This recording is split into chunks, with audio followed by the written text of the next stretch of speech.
നമ്മൾ എന്നത്തെയും പോലെ പല ഉന്നതികളിലും ഇങ്ങനെ സഞ്ചരിച്ചുകൊണ്ടിരിക്കുകയാണ്. ഞാനിപ്പോൾ നേരത്തെ പറഞ്ഞ പോലെ നമ്മുടെ അച്ചൻകോവിലൊക്കെ നടക്കുന്ന സംഭവങ്ങളൊക്കെ നമ്മൾ പൊതുജനങ്ങളുടെ ഇതിൽ എത്തിച്ചിട്ടുണ്ട്. ഒരുപാട് പരിഹാരം കണ്ടിട്ടുണ്ട്. ഞാനിപ്പോൾ നിൽക്കുന്ന തിരുവനന്തപുരത്ത് വിതുര പഞ്ചായത്തിലെ പൊടിയക്കാല ഉന്നതിയിലാണ്. എന്നോട് ഇവിടുത്തെ സീരീസ് കുടുംബശ്രീയിലെ കളയ സുചിത്രയുണ്ട്. പിന്നെ ഇവിടെ അമ്മച്ചി ഇരിപ്പുണ്ട്, ലളിതമ്മ.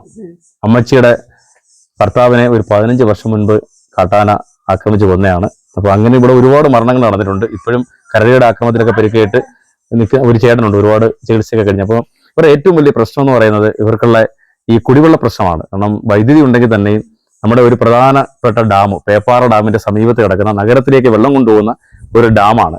ആ ഡാമിന്റെ സമീപത്ത് താമസിക്കുന്ന ഉന്നതിയിലുള്ള ആൾക്കാർക്ക് കുടിക്കാൻ വെള്ളമില്ല, കുളിക്കാൻ വെള്ളമില്ല. ഒരു അമ്മച്ചി ഇപ്പം പറഞ്ഞു കഴിഞ്ഞാൽ 5 ദിവസമായി കുളിച്ചിട്ടുണ്ടെന്നിട്ട് അമ്മച്ചി കാണിക്കുന്നില്ല. എന്തായാലും അങ്ങനെയുള്ള ഒരു നമ്മുടെ ജീവിതത്തിൽ ഏറ്റവും ആവശ്യമുള്ള ഒരു ഘടകമാണ് കുടിവെള്ളം. നമുക്ക് ജീവിക്കാൻ വെള്ളമാണ് ആവശ്യം. ഈ വെള്ളം തേടിയാണ് വന്യമൃഗങ്ങൾ ഈ ഭാഗത്തേക്ക് വരുന്നത് തന്നെ. അപ്പൊ നമ്മൾ ഒരുപാട് ഡാമുണ്ട്, പക്ഷേ ഈ ഡാമിൽ നിന്ന് വെള്ളം നഗരത്തിലേക്ക് പോകുന്നു. പക്ഷേ ഇവിടുത്തെ വനവാസികൾക്കൊന്നും കിട്ടുന്നില്ല. അപ്പോൾ പൊടിയക്കാല ഉന്നതിയിൽ ഒരുപാട് വിഷയങ്ങളുണ്ട്. അപ്പോൾ MLAയും അതുമായി ബന്ധപ്പെട്ട പ്രസിഡന്റുമാരും പഞ്ചായത്ത് പ്രസിഡന്റുമാരും വാർഡ് മെമ്പർമാരും ഈ അധികാരപ്പെട്ട ഒരു വോട്ട് മേടിക്കാൻ മാത്രം വന്നു പോകുന്നു എന്നാണ് അവർ പറയുന്നത്. അപ്പോൾ അവരുടെ പ്രതികരണം എന്താണെന്ന് നമുക്കറിയില്ല. എന്തൊക്കെയാലും നിങ്ങളിലേക്ക് നമ്മൾ പൊടിയക്കാല ഉന്നതിയിലെ വിഷയങ്ങളൊക്കെ എത്തിക്കുകയാണ്. അപ്പോൾ വേണ്ടത് ചെയ്യുക. അതിനെപ്പറ്റി വല്ല പറയാണ്ടോ? ചത്ത്, അതൊക്കെ അറിയാം. ഒന്നാമത്തെ കാര്യം ഇപ്പൊ ഈ ആനയുടെ കാര്യം ഒന്ന് ഞാൻ പറയാം. ആനയുടെ കാര്യം ഈ ചതപ്പോൾ മൊത്തമേ ഈ പറഞ്ഞ കണക്ക് വെള്ളമില്ലാത്ത കാരണം വരുന്നതാണ്. അപ്പൊ നമുക്ക് രാത്രി ഈ ആനത്തിന് ഞങ്ങൾ എവിടെയും പോകൂലല്ലോ. കക്കൂസ് പോലും ഒത്തിരി മുറ്റത്തായിരിക്കും ഇരിക്കണം. പോകുമ്പം തന്നെ ഈ ആന വരും. എന്തോന്ന് ചെയ്യും? അതുകൊണ്ട് കുടിവെള്ളം ഇല്ല. കുടിവെള്ളത്തിന് ഒരു കുളത്തിൽ ഒരു 7 വീട്ടുകാരാണ് ഒരു കുളത്തിൽ ചെന്ന് വെള്ളം കോരണം.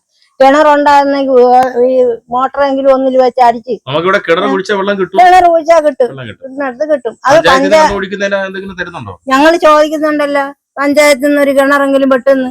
അത് ഇത്ര ഏരിയക്കകത്ത് വല്ല കുന്നിലും പുറത്തും കൊണ്ടുവന്ന് കെട്ടിയിട്ട് കാര്യമില്ല, വെട്ടിയിട്ട് കാര്യമില്ല. അത് പാസ്സായി പോയിട്ടുമുണ്ട്. ഞങ്ങൾ വീട്ടിന്റെ ഏരിയയിൽ ഈ 2 കിണർ ഓരോ കിണറെങ്കിലും വെട്ടിത്തരണം. ഇത് ഇത്ര ഏരിയക്കകത്ത് എല്ലാ സ്ഥലവും കണ്ട് അവർ കെട്ടി തന്നൂടെ? അതാണ് ഇലക്ഷൻ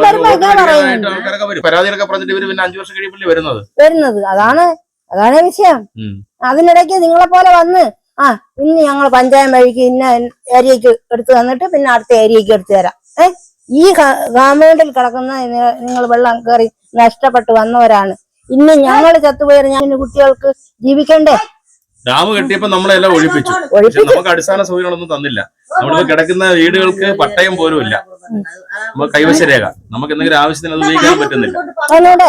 അപ്പോഴേ ഞങ്ങള് പറയുന്നത് അവർ കേൾക്കുന്നില്ല. ഇപ്പൊ ഇത് ആന അത്രയും വന്ന് ഞങ്ങളെ ഇഞ്ഞായി.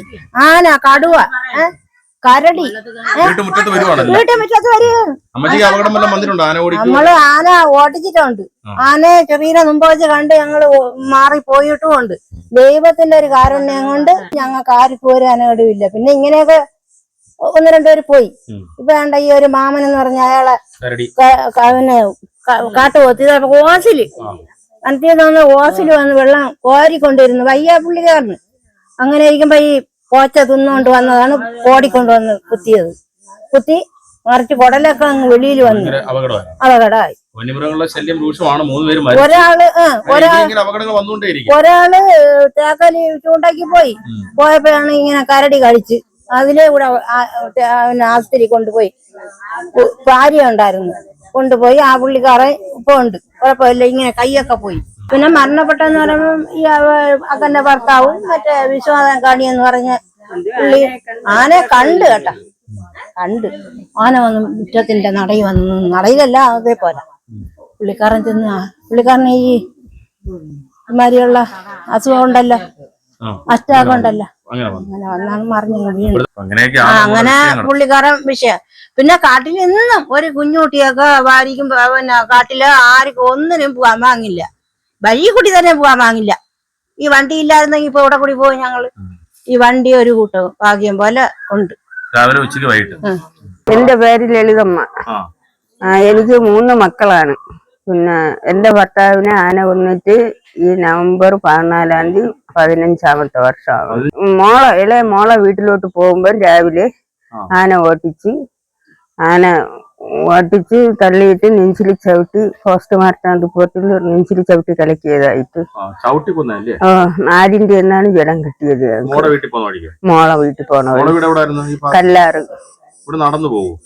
ഇവിടുന്ന് നടന്ന് പേപ്പാറ റോഡിലിറങ്ങി അവിടെ അല്ല അവിടെ നിന്ന് പേപ്പാറ ബസ്സിൽ കയറി പോകും. പോവാൻ പോയത് രാവിലെ. അങ്ങനെ ചവിട്ടിക്കൊന്ന് നാലിന്റെ എന്നാണ് നമുക്ക് ജഡം കിട്ടുന്നത്. അറിഞ്ഞില്ല. മോളെ വീട്ടിൽ ചെന്നില്ല എന്ന് അറിഞ്ഞ ശേഷം ഇവിടെയൊക്കെ അന്വേഷിച്ചപ്പോ ഇല്ലായിരുന്നു.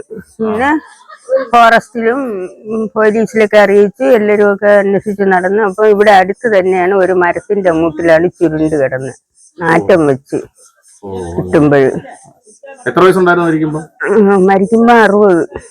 60-61 വയസ്സ് വരെ ആയി. നമ്മളീ വനം വകുപ്പ് വന്ന് എന്തെങ്കിലുമൊക്കെ നമുക്ക് സഹായം ഞങ്ങൾക്ക് 5 ലക്ഷം രൂപ തന്നു. ആ പൈസ കൊണ്ട് നമുക്ക് ഒരാള് പോയില്ലേ. ജോലി ആർക്കും കിട്ടിയില്ല. ഇല്ല. മോക്ക് ജോലി കൊടുക്കുമെന്ന് പറഞ്ഞു. മറ്റേ 2 മക്കൾക്കും ജോലിയുണ്ട്. പിന്നെ ഇളയ മോക്ക് കൊടുക്കുമെന്ന് പറഞ്ഞാണ്. പിന്നെ മോൻ ആദ്യം ബാച്ചറായിരുന്നു. അത് വെച്ച് ഇപ്പോഴും അവന് ഫോറസ്റ്റിൽ ജോലിയുണ്ട്.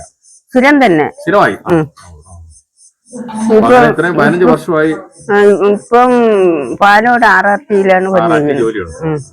ഇവിടെ ആയിരുന്നു. ഇപ്പം പാലോട് ബിനുകുമാർ. ഇങ്ങനെ ആനയുടെ ആക്രമണത്തിൽ 3 പേര് മരിച്ചിട്ടുണ്ട് ഇവിടെ. അതിലൊന്ന് ചേട്ടനാണ്. അപകടത്തിൽ പെട്ടുകൂടെ കിടക്കുന്ന ആരിലൊക്കെ ഉണ്ട് ആനയെ ആക്രമിച്ചിട്ട്? കരടി കടിച്ച ഒരാളുണ്ട്. പോത്ത് കുത്തിയില്ല അങ്ങനെ ഒരാളുണ്ട്. അമ്മച്ചിക്ക് അനുഭവം ഉണ്ടായിട്ടുണ്ടോ? എനിക്ക് പേടിയാണ്. ഞാൻ ഒറ്റയ്ക്ക് പെട്ടിട്ടുണ്ടോ? ഇല്ല, അങ്ങനെ വെട്ടിട്ടില്ല. എന്നാലും ഒറ്റയ്ക്ക് ഞാൻ ആ വീട്ടിൽ കിടക്കൂല. അടുത്ത വീടുകളിലാണ് പോയി കിടക്കണം ഒറ്റയ്ക്ക്. അയ്യോ, മുറ്റത്ത് എന്നെ വീട്ടിന്റെ നടയിൽ ചെന്ന് നോക്കണം. ഇങ്ങനത്തെ ചെടികളൊന്നും ഇല്ല. ഇപ്പൊ അതാ ആ വീട്ടിന്റെ ഇനി ഒരു മൂട് തെങ്ങുണ്ട്. ബാക്കി മൊത്തം ആന എടുത്തിട്ടേക്കുന്നു. പ്ലാവുകളെല്ലാം എടുത്ത് കമുവ് മൊത്തവും തീർത്ത്. കസ്തൂരി മഞ്ഞ വരെ പിഴുതെറിയണം. മഞ്ഞ പിഴുതെറിയും. തെങ്ങൊക്കെ ചവിട്ടി കീറി കമുകളെല്ലാം ചവിട്ടി കീറിയിട്ടേക്കും. ഞങ്ങള് പേപ്പാറ ഡാം കെട്ടി ഞങ്ങൾ ഇങ്ങോട്ട് ഒഴിപ്പിച്ചതാണ്. ഇങ്ങോട്ട് ഒഴിപ്പിച്ചതാണ്. വെള്ളം കയറി നശിച്ച് 10-80 വീടുണ്ട്.